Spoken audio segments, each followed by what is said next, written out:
Hello, I'm Charles Phillips, National Director of COPAC, the Coalition of Politically Active Christians. What you're about to see is a glimpse of the corruption and decay that contaminates our society today. While some of this may be hard to watch, it's vitally important that we face these tragic conditions, because in doing so, we take the first step towards reversing them. America's inner cities have become a war zone. Conflict rages, abuse is rampant, and drugs flow to the highest bidder. Drive-by shootings, gang wars, and drug overdoses are the order of the day. That started with jumping into different types of gangs, so hijacking cars, and when I started to learn how to hijack, I used to do drive-bys.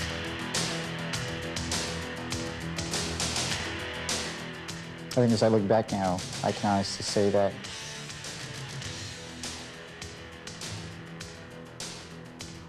I burglarized, not only because of what I saw on TV.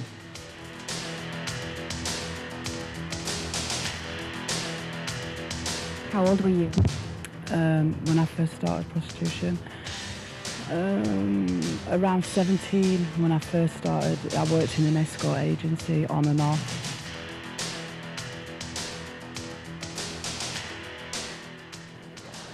I had my first abortion when I was 16 years old. I had it out of pressure from my mother, from my boyfriend at the time. I didn't want to have the abortion. I didn't know anything about raising kids either, though. I had the abortion anyway. I watched my brother die from AIDS. My brother was diagnosed in 1988 with the AIDS virus. 1992, full-blown AIDS. And I watched it take his life in 6 months. I watched my brother lose about 100 pounds, carry him downstairs, carry him back upstairs. My sisters would take care of him. He couldn't even go to the restroom by himself. My brother was gay. He got it from the gay environment.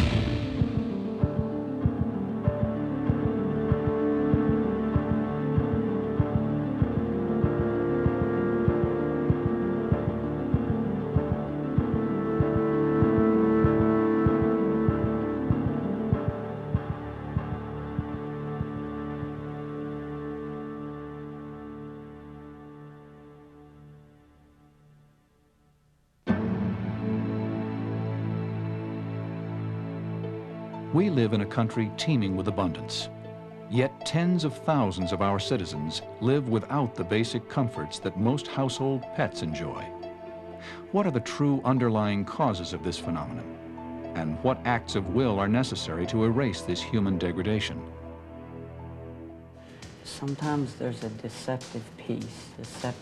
Everything's quiet. At the same time, you don't know what's lurking around the next corner. Someone's gonna try to rob you, you're gonna get shot or stabbed. A drug addict is gonna hit you in the back of the head. So your jacket, shoes, socks. It's not like you can, you can go down to the local laundromat and wash your clothes whenever you want to. Be torn up, matted, no good anymore. Soles of your shoes wear out. All you do is walk the street. There's always a danger there of drugs. You don't even have to have money. People like sharing. I did. I tried different drugs. Smoked crack a couple of times.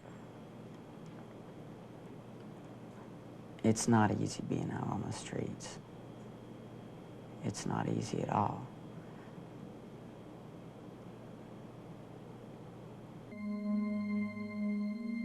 We sleep on a bridge underneath the freeway pass. It's warm. It can be warm, with blankets. You have to have a lot of blankets. It's not fun out here. It's not games. There's a lot of little kids out here that need a lot of help. We've got 11, 12, 13-year-old kids out here. But for them, this is better than being at home because they're beaten, molested, and raped at home. When I was 14, my mom passed away of alcoholism. And my dad, I have no idea where he's at.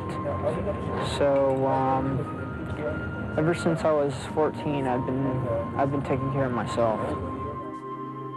I've been disowned by both my parents. My dad when I was 17, my mom just last January. She could care less if I'm on the ground, in the street, dead. She wouldn't even care. She wouldn't even turn around and look back. Some of these kids, the only reason they're alive is they think some other kid cares. 7 years ago, I got on the highway and I put my thumb out. Nobody wanted me, so I left. They still don't want me.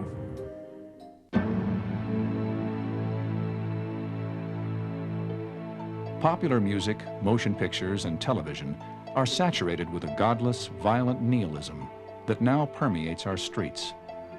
What we are seeing is the slow but certain death of the most fundamental ingredient necessary for social harmony and order.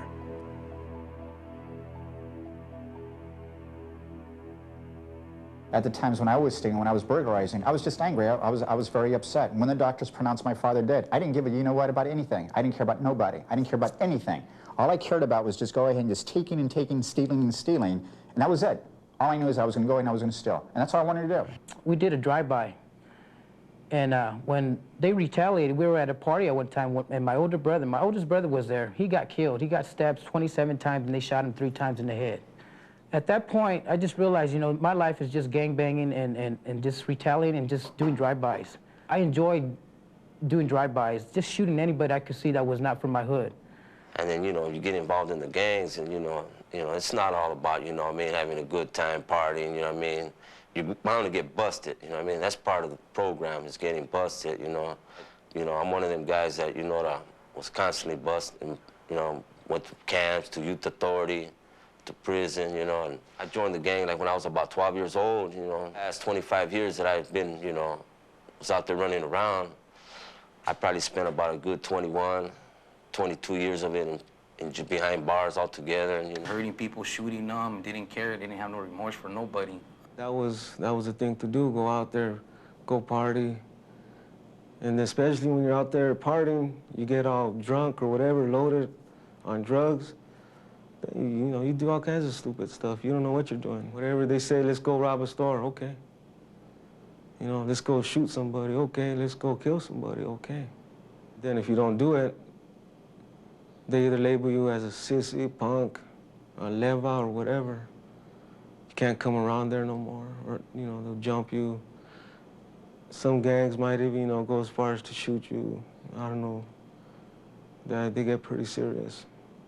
I was walking home by myself. I seen this one car go by me, try to shine it on. I walk, I start crossing the park. I see it go by me again, and I notice something, you know, something ain't right. It comes by me again, and I'm just watching it this time, and all of a sudden I hear the engine rev, and I see him make a U-turn. I said, oh man, it's on, you know, it's gonna just, I knew what was gonna happen next. And the area that I was in, there was no place to hide. There was no cars, there was no trees. There was nothing. An open field, an open muddy field. It just rained. It was an open muddy field. And the only thing I could do was just jump on the floor, cover my head with my hands, and just hope not to get hit. I took a 38 special, and all I wanted to do was get money, and I didn't care how I did it. So when I went there, and it was just time, just where it was just time, she was getting ready to put the money into the safe, and I can still remember taking out the 38, looking at her, and she knew. I thought if I had the abortion that he would stay with me. That's what he told me. He said, if you have the abortion, then, you know, we'll stay together. We'll stay together, but if you don't have it, then I'm gonna break up with you. So what's an abortion, you know, compared to losing this guy, you know? I really never think about this, because I blocked it out. But when I think about what I know now about abortions, that they actually just dismember babies. There's no concern for that life. You know, even though it seems so small at the time, and it just seems so easy to do. But it's really a life inside of you. If I could just go back and change everything, I would have never had it. I can't do that. All I knew is that if I didn't have this abortion, that my mother was going to be very upset with me. And I remember when I decided to go ahead and have the abortion, I remember going into that room and waiting in that white room. It was just, everything was so white and it was so quiet. You wouldn't even know that people were in there killing babies. You would have no idea that little babies that had a life, that had an opportunity to breathe, to be a child, to grow up. That there was some doctor behind a wall with a mask on, tearing this baby to pieces.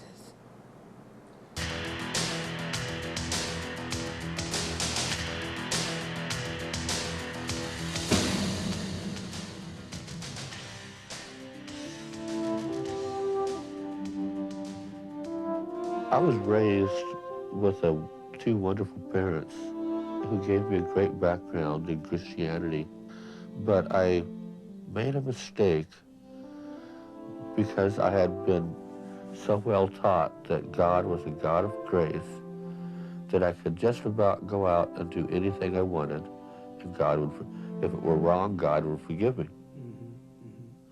Well, obviously today I'm paying a price for something I did that God definitely warned me I shouldn't have done.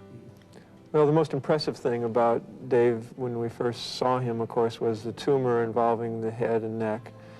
That's a type of a tumor that's known as Kaposi's sarcoma, which up until the last 5 years has been a very rare skin cancer. I had never seen a case. I never anticipated that I would ever see a case. Now with the AIDS disease, AIDS virus, this is one of the tumors that's becoming more prevalent. I wasn't one of the original diagnosing physicians and didn't take care of him the first number of months of his illness. So by the time I met him, he looked not very different from what the pictures we're seeing today. I began to look at the significant relationships that I had in high school, where I really got my strength and where my best buddies were. Somewhere in college, I began to realize that these were my basic support group were guys. And as my sexual feelings began to turn on, I began to be turned on to those people who were giving me the most support. But I know that when I got into college and after college, that there was a desire for that close friendship that maybe straight couples would experience in marriage. Sure. But I didn't. And I began to substitute for this need for friendship and closeness and intimacy one-night stands. Yeah. I believe that our life is given to us in measured units that we don't know how long, obviously mine's shorter, that God asks and wants us to find during that lifetime the most important thing we can. And the most important thing I found was a God who loves me so much that he's done everything possible to bring me back as a full-born son with all the gracious gifts that only God can give. David's ministry to me was to reevaluate what I'm all about. And I'm seeing life more now as a race with a finish line that has life after the finish line, instead of death as being the enemy. I thought I could get by. This disease can be eliminated. It can't. It can be avoided. And unfortunately, I think we swallowed the message of the media of the 70s and the 80s that just says sex, sex, sex, sex, sex. And instead, God says that we can still have beautiful sex with a wife or a husband, but it's got to be under different rules. Because if you try and play by the general feeling and attitude of the 80s, there's a penalty to be paid, a very harsh one.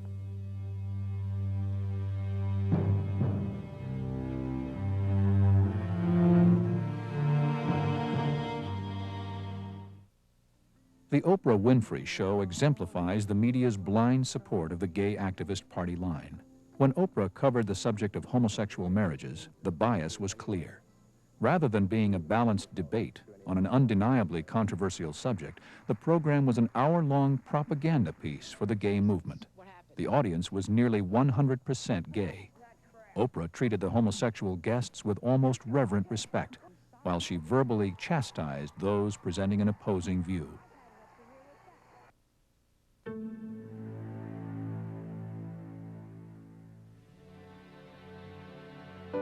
Marriage. Since the beginning of civilization, its meaning has been clear. The union of one man and one woman, vowing to each other before God and society lifelong fidelity. Through both divine inspiration and common sense, mankind has always understood that this foundational framework in which our species perpetuates itself must be treated differently from all other human relationships. The formal binding arrangement of marriage, with the wisdom of its exclusivity and stringent restrictions, is the natural environment into which children are born.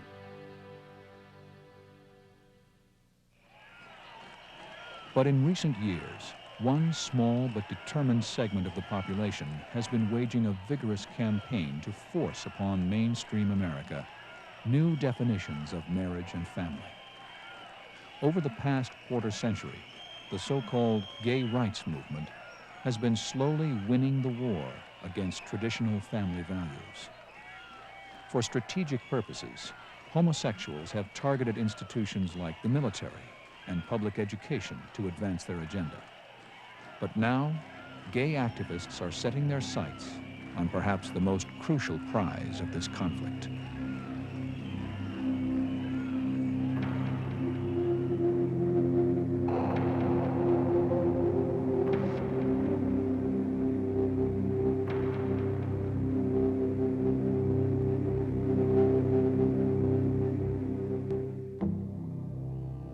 In May of 1993, the Hawaii Supreme Court ruled that the state must show a compelling interest in denying marital status to homosexuals. This ruling stemmed from a 1991 lawsuit brought by 3 homosexual couples. However, in June of 1994, the Hawaii state legislature passed a law reaffirming that marriage is only between a man and a woman. If the Hawaii Supreme Court rules that compelling interest has not been shown, the 1994 law reaffirming the traditional definition of marriage will be nullified. Hawaii would become the first state to recognize same-sex marriage. The legal, sociological, and moral implications threaten the very foundation of our society. The Gay and Lesbian Task Force has prepared a manual that furnishes every homosexual with strategies for exerting maximum pressure in achieving same-sex marriage in all states. This exhaustive guide is packed with step-by-step instructions on a wide range of tactics, including how to start up a marriage group in your community, how to fight radical right attacks and hostile legislation. The booklet exhorts gays to take action.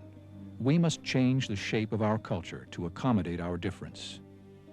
Creating change requires power. Building power requires organization, and that requires unity and collective action. Gay politicians are given tips on how to subvert legislation that threatens same-sex marriage. Stall the bill, identify the legislative course of the measure, shepherd it into supportive or less hostile committees. Begin delaying tactics to tie the bill up, miss legislative deadlines, or keep the bill from leaving committees and going to the floor for full vote.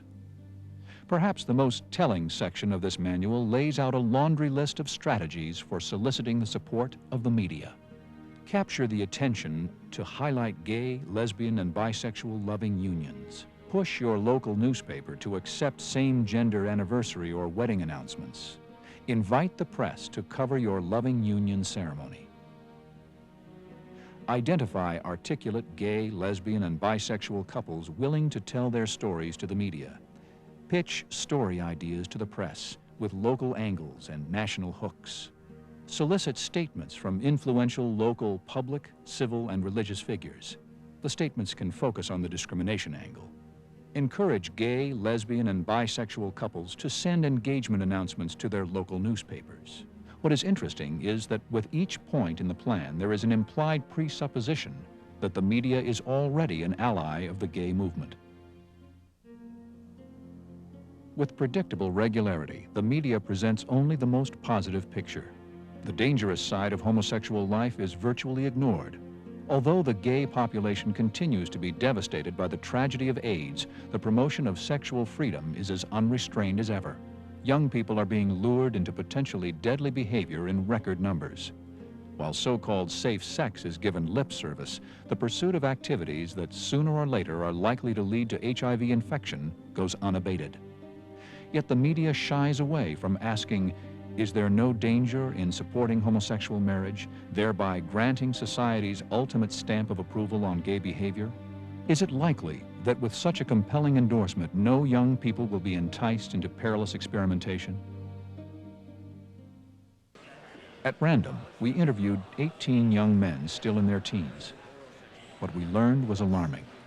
Each young man, 100% of this group, admitted that within the last month he had engaged in unprotected receptive oral or anal intercourse. With one person, more than I can count. When I have oral sex, I hardly use condoms, and I don't think teenagers, really think about the passing of the fluids from the genitals. I don't know, it's really scary, like, after when I start thinking about it, but I really don't think about it when it's happening. You don't? I just broke up with somebody who was AIDS. He was completely full-blown AIDS. And that kind of scared me. You're young, think all these things, and so it's like you just go out. But now, I look at the 14-year-olds, it's like I feel bad. I'm like, our youth, our gay youth are being, they're always, you'll walk down the street and you'll see everyone on something. With over 10 years of AIDS education, does this not demonstrate an almost pathological inability of the gay community to exercise self-control? Should homosexuals be entrusted with teaching our young people about sexual expression? Should anything that legitimizes their behavior, particularly marriage, be embraced by society? Being queer means pushing the parameters of sex, sexuality, and family, and in the process transforming the very fabric of society.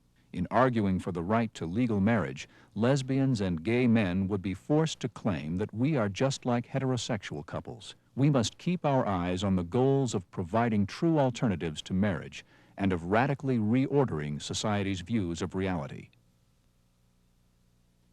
Andrew Sullivan, editor of the New Republic magazine, writes in his book Virtually Normal, at times, among gay male relationships, the openness of the contract makes it more likely to survive than many heterosexual bonds.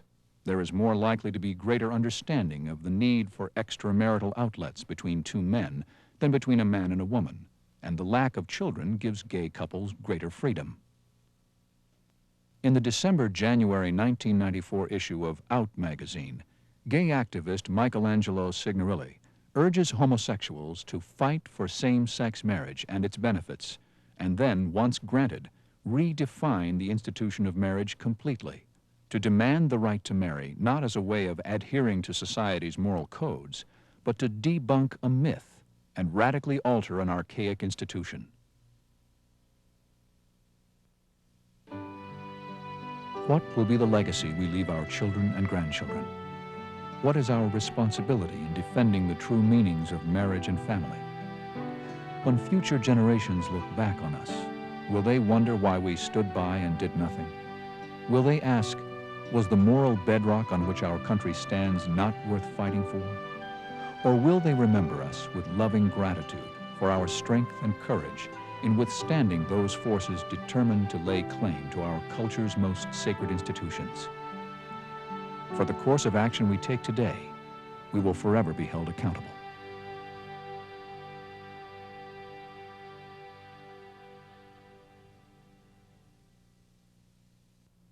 Everywhere we turn, we see evidence of the moral breakdown of our culture.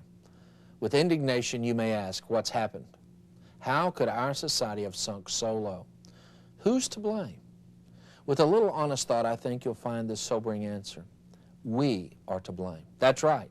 We Christians have willfully handed over our government to the secular humanists. We have given them the authority to make the rules. The results speak for themselves. But the time has come for us to get out of the stands and onto the playing field. We Christians have to unleash the political power that has remained dormant for far too long. That's why COPAC, the Coalition of Politically Active Christians, was formed to help fund campaigns for Christian candidates nationwide so that we finally will have representation in our government. You know, we can learn a lot from the homosexual movement. They represent at most 3% of the population, yet they've succeeded in controlling the vehicle of public opinion, influencing the makers of public policy. Why? They're committed, they're organized, and they put their money where their mouth is. Christians represent at least 30% of the population. Think what we could accomplish if we did the same. Here's the key to how we can get started.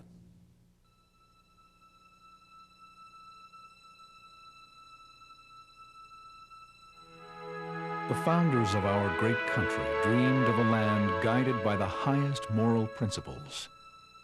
One nation under God.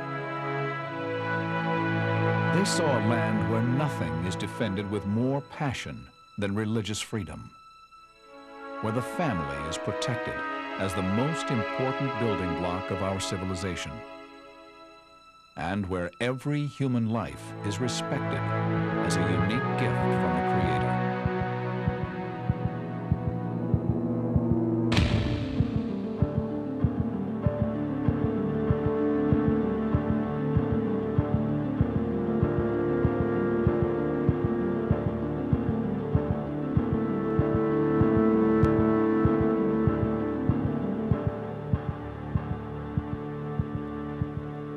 It's no secret that we're living in a time of unprecedented moral decay.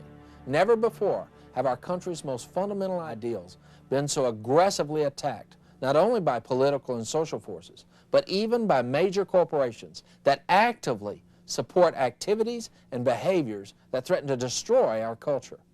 But there's a new movement sweeping across our land, a movement to reclaim the moral foundation on which our nation was built. We here at COPAC have joined forces with Lifeline, the long-distance company dedicated to changing the heart and soul of America. Headquartered in Oklahoma City, Lifeline is blazing trails in the fight to save traditional family values by donating 10% of every domestic long-distance phone bill to Christian ministries and charities nationwide. What God is doing through Lifeline is truly amazing. In 1991, our first year, we were able to give approximately $50,000 to a handful of ministries. In 1997, we project to give over $20 million to literally thousands of ministries across our country. Out of 1,000 long-distance phone companies, Lifeline is now the 12th largest. We here at COPAC are working around the clock to provide the support necessary to elect Christians to public office. It is our mission to see legislation enacted that will reinforce the moral underpinning of our nation and fulfill the dreams of our founding fathers. And with Lifeline support, COPAC can help lead the way through political strength towards a new hope for our children's future. We can prevail. The mission of Lifeline is twofold: to be a river of resources to worthy ministries and charities, and to divert revenue from companies that support questionable causes and supply services that degrade humanity.